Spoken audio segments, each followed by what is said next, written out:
Welcome to Beyond the Prep, a podcast dedicated to providing information and insights into the bodybuilding sport.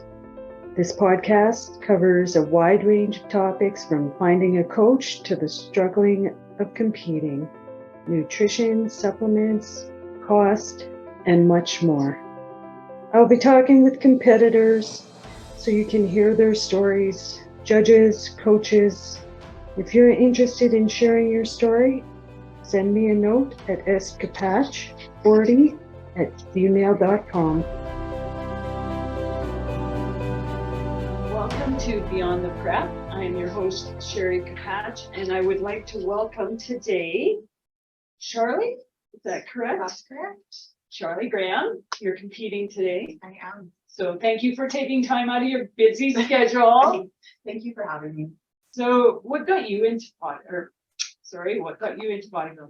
I started my journey I was 238 pounds. Wow. So I started a weight loss journey. Had no idea about competing. I started working out, doing like beach body programs on my computer at home. Bought a little home gym and advanced that way. When I lost over 100 pounds, I decided to do a bodybuilding show as a reward to myself. Congratulations on that. Thank you. So that was a journey. It was a long journey. It was about 6 years. I took it really slow. I wanted to keep the weight off. And then once I did that first show, I fell in love with it. I was like, what can I do more? Because I've watched my body change so much that I was like, I want to see it change and I want to be able to be in control of how I look. And it just became like a love for it.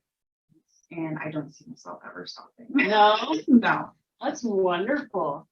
So did you know about all about bodybuilding when you decided to go into it, or was it just something? No idea. Okay. So I how was that? had a friend who I watched one show. Okay. And then I was kind of like, oh, this is interesting. I'm gonna do one. So it was just like throw myself into it. I was far from ready for my first show. Not that I looked bad, but it was like I knew I wasn't there to win. I was there for myself. Right. And it's just from there, it's just grown. I've done a lot of research. I've been through a few coaches, just kind of figuring out what I need and what the sport's all about. And I just kind of found such a love for it. And I just love to share that with people. Right. Nice. So how long have you been into this sport? I've been competing now for 6 years. Okay. Yeah. So, but changing because I went into bikini first and I have a really big glutes and legs, which now is great for wellness, but we didn't have wellness. So I didn't fit in bikini. So I did one show there and I moved to figure, tried to run my legs off. That didn't go over very well, lost a lot of muscle. So I did 2 shows in figure and then they finally put wellness in. So this is only my second show in wellness. Finally being able to build a body that my body's meant for. So I'm super excited for that and just to keep going and finally have somewhere I feel like I fit. Yeah. So how hard was it to make a switch from one to the other? A lot. Yeah. Really hard because they're totally different. Like switching from bikini to figure wasn't as bad because I put on muscle easier than I lose weight. Okay. So it was easier to put on some muscle for figure. Switching from figure down to wellness was like taking yourself. I love figure posing. So going to the wellness posing, you got to be a little more twisty, bendy in your waist. You have a really small waist, which is great, but you really got to work that. So it was a hard switch. I wasn't sure I wanted to go to wellness, and it was new.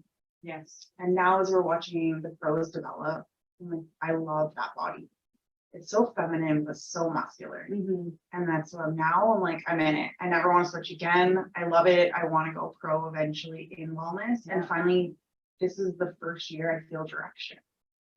So I kind of put away the last 6 years of competing. I'm like, I'm starting from scratch here. And that's kind of how I'm looking at it. Oh, that's wonderful. Yeah. Congratulations. It is nice when you, like you say, you found your category per se. Yeah, I guess you could say. Exactly. So, and what have you found the struggles? Have you encountered any? Like what let's hear your struggles. From day one, the first time I even decided, you know what, I'm not working out in my basement anymore. And the first day I went to the gym, I cried. because I still was overweight. I felt extremely uncomfortable in that situation. It felt overwhelming. You didn't know what you were doing. You didn't know what all this equipment was. There's people there that look amazing. You're very insecure. Something I do now is make sure I smile at everyone. Like if I see someone who looks like they've just stepped in the gym, I make sure to smile because you need to feel like you belong here. And then just from there, I think there's been a lot of struggles. My body works very differently. Like, so it stresses out really quickly. So if you cut my diet really quickly, my body will just hold on to everything. So it just goes into like stress mode. I also operate a hobby farm. I work full time. I have 2 businesses on the go for myself. So it's very busy. So I do run into like fight or flight mode all the time. So I have to balance that stress level, which I think is pretty common for women. I mean, a lot of moms do too, right? So balancing that in the sport is one of the most difficult things, I think, because we want to take care of everyone else. And we've got to remember to take care of ourselves for sure. So I think that's the biggest struggle. It is harder for me to lose the weight, to lean out. So that's a fight. And every prep I go through it, and then it's just, it's like, okay, we'll work harder, we'll get it. And finally now, like, I'm so happy with my coach because we're figuring it out. Nice. My body's starting to work for me. My metabolism is great. My hormones are balanced. Oh, that's wonderful. Yeah, it's amazing. Yeah, it takes a little while, I guess, to like figure out what your body needs. And I think one of the things in the sport, a lot of people really like condemn you if you bounce from coach to coach a little bit. And it's not, if you're not bouncing just because you're blaming them, it's okay to switch. It's okay to find somebody like right now he's my 4th coach. But I finally found someone that fit with me, that worked with me. Now, if you're somebody who's not following your plan, not doing your stuff, and you're just bouncing around, that's a totally different story. If you're doing everything you're told and it still just isn't jiving for you, find someone that works for you. It's not a bad thing, but it is condemned. So you need to be like strong. You need to be like, no, I'm doing this because I need to find the right fit. We do it with everything else. True. You keep going to hairdressers till you love one. That's true. So why not find a coach that's good for you? Absolutely. Yeah, it's a costly sport, Very. for sure. So you definitely want to be able to connect with your coach. You do, and Because you learn have a lot. to go through, right?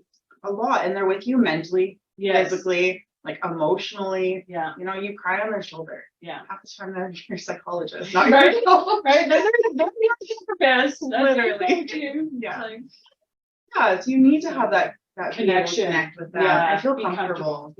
And honestly, you learn something from every coach you've been with. And you can take that with you, whether you're competing or not. Right.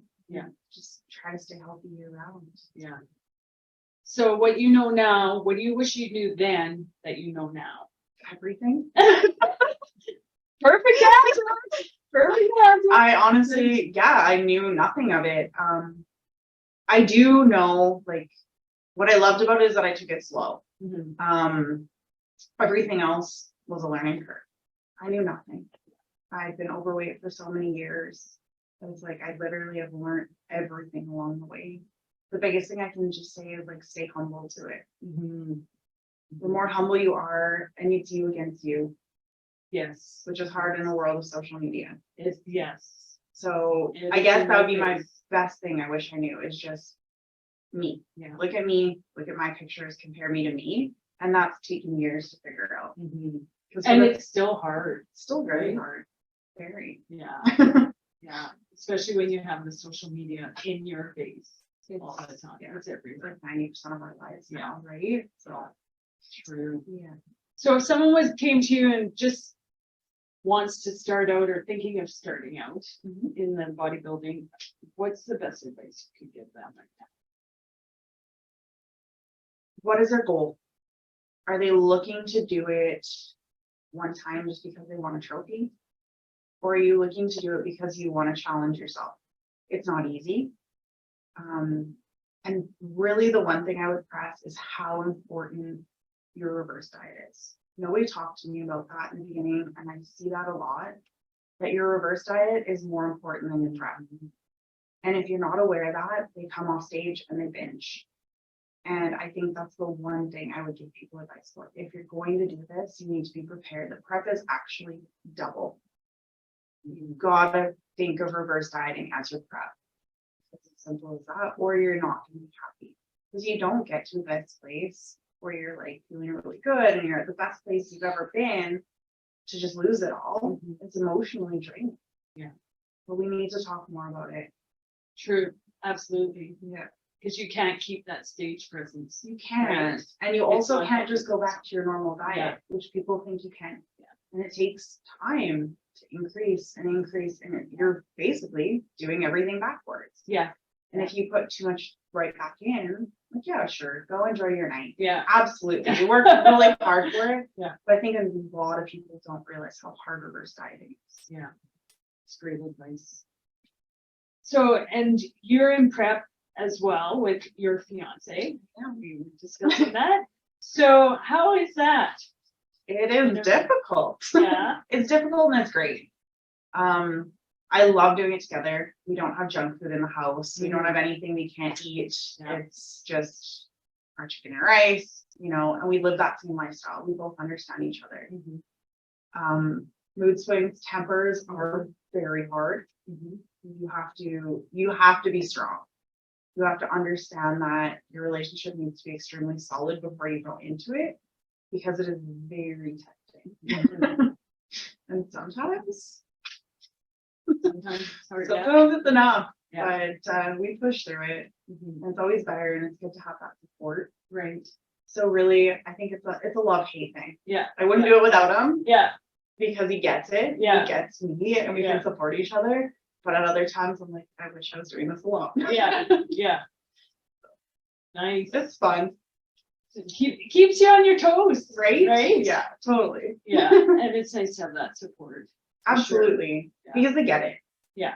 Right? Yeah. And that's just, they know you're tired, you're hungry. Yeah. You felt it. You've been there. Yeah.